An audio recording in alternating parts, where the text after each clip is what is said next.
¿Qué tal? Yo soy Michelle Chaín y esto es lo de hoy en temas económicos. Y tal como lo anticipábamos, vaya semana la semana pasada.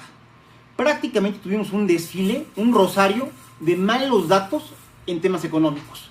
Y cuando hablo de malos datos, no es que nos haya ido medio mal, de caídas históricas. Inversión productiva, tan solo de marzo a abril se cayó 28.9%. La verdad es que no me acuerdo y por lo menos no lo vi en la base de datos disponible en la página del INEGI que hayamos tenido alguna vez una caída así de fuerte en la inversión fija bruta. El consumo, una variable que es fundamental porque impacta directamente en la demanda agregada, que es lo que hace que se mueva el PIB, es decir, el crecimiento de la economía. Que había aguantado, pero de verdad como los grandes, toda la administración del presidente López Obrador manteniéndose estable, ahora sí, se cae 19.68%, nuevamente en un mes, en este caso de marzo a abril. En el caso de la actividad industrial, que se mide a través del indicador mensual de la actividad industrial, ya el mes pasado habíamos tenido la espantosísima noticia de que se había caído menos 25% en abril, pero para mayo confirma la tendencia a la baja con una caída del menos 1.8%. Y a lo mejor después de todo esto, el menos 1.8% parece menos. A ver, no. En condiciones normales, el menos 1.8% sería una pésima noticia. Evidentemente, comparado al 25% parece poco. Aún así, si hacemos el comparativo abril de este año mayo de este año contra mayo del año pasado, la verdad es que el resultado es igualmente malo. Una caída del menos 29.7% en la actividad industrial, que insisto, no hay que hacernos muchas bolas. La industria es el corazón económico de México y si a la industria le está yendo así de mal, no hay manera que al resto de los sectores de la economía le puedan ir bien. Y todo esto se cierra y se corona, por llamarlo de alguna manera, con el dato de empleo para junio que publicó el IMSS, con una caída de menos 83.311 plazas laborales. Ya lo hemos platicado, son datos, es un neto, es decir, suma los que se crean, resta los que se destruyen, nos quedó un saldo negativo, pero lo malo es que nos quedó un saldo negativo en marzo, abril, mayo y junio.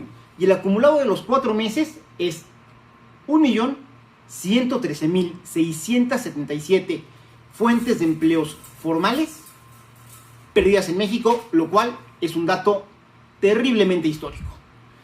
Y bueno, y de repente, con tantos datos malos, tan juntitos, cada uno con repercusiones fortísimas para el resto de la economía, hay otros que son igualmente importantes y que pareciera que de repente se nos pasan abajo del radar. Y esto es un poco lo que nos está pasando en el caso de las exportaciones mexicanas. Y ojo, se nos está pasando por debajo del radar, y eso, que aunque sea de manera desangelada y como quieran, pero estamos en los días posteriores a que entrara en vigor el TEMEC. De hecho, el tema de las exportaciones debería ser de los temas obligados. Sin embargo, insisto, se nos está pasando por debajo del radar. Y es que de manera sutil, pero a lo largo del año se nos han ido debilitando de manera muy importante. Y entrando a ver las causas, la verdad es que esto se pone color de hormiga. A ver, por darles un ejemplo, en diciembre del 2019, es decir, para el cierre del año pasado, México estaba exportando algo así como 38,000 millones de dólares. Una cifra muy importante. Se mantuvo más o menos igual en enero, en febrero, todavía en marzo. Volvimos a tocar los 38,000 millones de dólares a nivel de exportaciones. Y de 38, en abril se nos va a 23 y en mayo se nos va a 18. Es decir, escalonadito, pero es una caída bien importante, prácticamente del 50%. Y por hacer el comparativo interanual, resulta que en mayo del año pasado, hay que recordar que mayo fue un mal año, fue un año en el que se cayó la economía. De cualquier manera, en mayo estábamos exportando 2.3 veces más de lo que exportamos este mayo. Y a ver, y para los que siempre me preguntan, se los digo de una vez y se los explico de la manera más clara que puedo. No, esto no tiene que ver prácticamente nada con el petróleo. En los 80s, efectivamente, México era una economía muy petrolizada. Prácticamente el 60-70% de todos los dólares que México conseguía en los 80s por tema de comercio internacional, de alguna u otra manera se relacionaba con el petróleo, pero esto tiene mucho tiempo que ya no es así.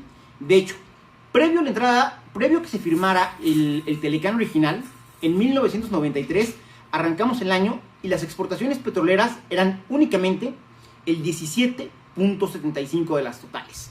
Y es una tendencia que se ha mantenido subiendo, bajando, pero más o menos igual a lo largo del tiempo. De hecho, en mayo de este año, las exportaciones petroleras fueron únicamente el 5.14% del total de las exportaciones. Y en todo este lapso, desde el 93 hasta el 2020, el mes en el que más peso han tenido en las exportaciones ha sido en julio de 2008, cuando, dado los precios tan elevados del petróleo, alcanzaron el 21.53. Es decir, el petróleo es un commodity muy importante para México, pero hace mucho tiempo que la economía mexicana ya no depende únicamente del hidrocarburo. Y en ese sentido, a raíz de la apertura comercial con el GATT y posteriormente el Telecán y ahora el TEMEC, lo que tenemos es una economía mexicana mucho más diversificada, es decir, tenemos una canasta más amplia de productos para ponernos a hacer negocios con el resto del mundo. Pero aún así, siempre hay un campeón, es decir, alguien que es el que, digamos, que se lleva las palmas en lo que son los intereses comerciales de México en el mundo. E históricamente, desde la entrada en vigor del Telecán, ese ha sido siempre el sector manufacturero. Es decir, literalmente México hace dólares de lo bien que trabajan los obreros mexicanos. Y en ese sentido, el sector, pues la verdad es que ha tenido un arranque de año bastante complicado. Y les voy a poner algunos parámetros. En enero del 93 significaba el 72.56% de las exportaciones totales. En enero del 2020 era el 86.6%, pero ojo, el 86.6%, siendo que las exportaciones de México de 1994, que se firma el Telecán, a 2020 habían crecido 10 veces. En mayo todavía se mantiene como 84.48%. En términos porcentuales parecería que no hay ningún problema. La bronca es cuando vamos a ver los valores absolutos, es decir, estos porcentajes a cuántos dólares significan. Y por darles igual los mismos parámetros, en enero del 93 las exportaciones mexicanas equivalían a algo así como 2.500 millones de dólares. En enero del 94, 3.200. Obviamente da un brinco muy importante. En enero de 2020 eran 29.000 millones de dólares las exportaciones mexicanas. En marzo empezamos a pasar aceite. De 29.000 pasamos a 20.000. Y en abril de 2020 nos caemos a 15.200 millones de dólares de exportaciones. Es decir, estamos exportando en abril prácticamente la mitad de lo que estábamos exportando en enero de este mismo año. Ahora, dado que la industria más importante dentro del sector manufacturero, sobre todo en términos de comercio internacional, es el sector automotriz, pues evidentemente era lo primero que teníamos que revisar. Y aquí sí, diré el clásico, ahí nanita la ranita.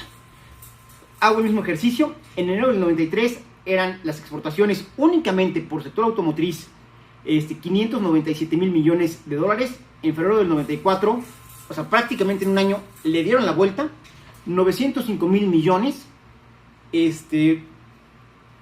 Y para mayo del 2020, en enero de 2020 andábamos por ahí de los 13.000 millones de dólares. Y de repente, en mayo del 2020, son únicamente 1.300 millones lo que estamos exportando. La verdad es que esto es una caída muy fuerte. La última vez que estuvimos en el rango de los 1.300 millones de dólares de exportaciones fue en julio del 95, 96, 97, 98, súmenle, y no habíamos caído a un nivel tan bajo de ingresos para el país en términos de exportaciones, y es lo que le está pasando al sector automotriz.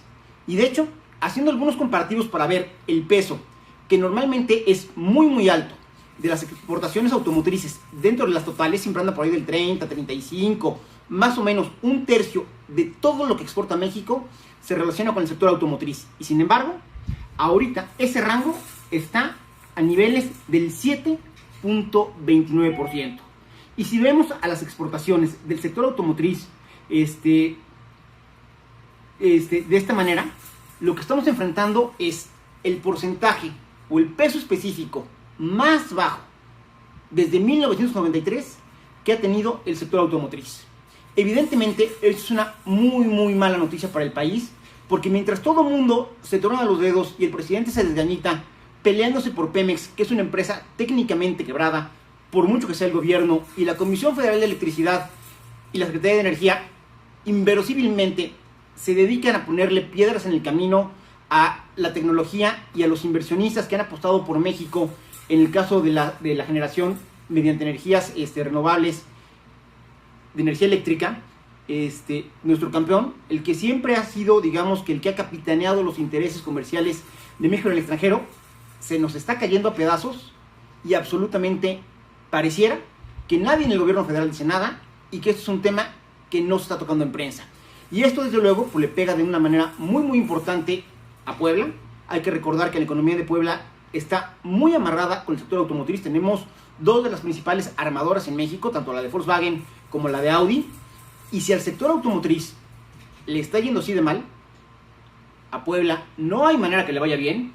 Y si adicionalmente a esto le sumamos que por efectos del COVID-19 y el no haberlo podido contener en tiempo y en forma, se está retrasando la entrada en operación en condiciones normales, tanto de las armadoras como de las proveedoras, como de todo el ecosistema económico que se genera alrededor.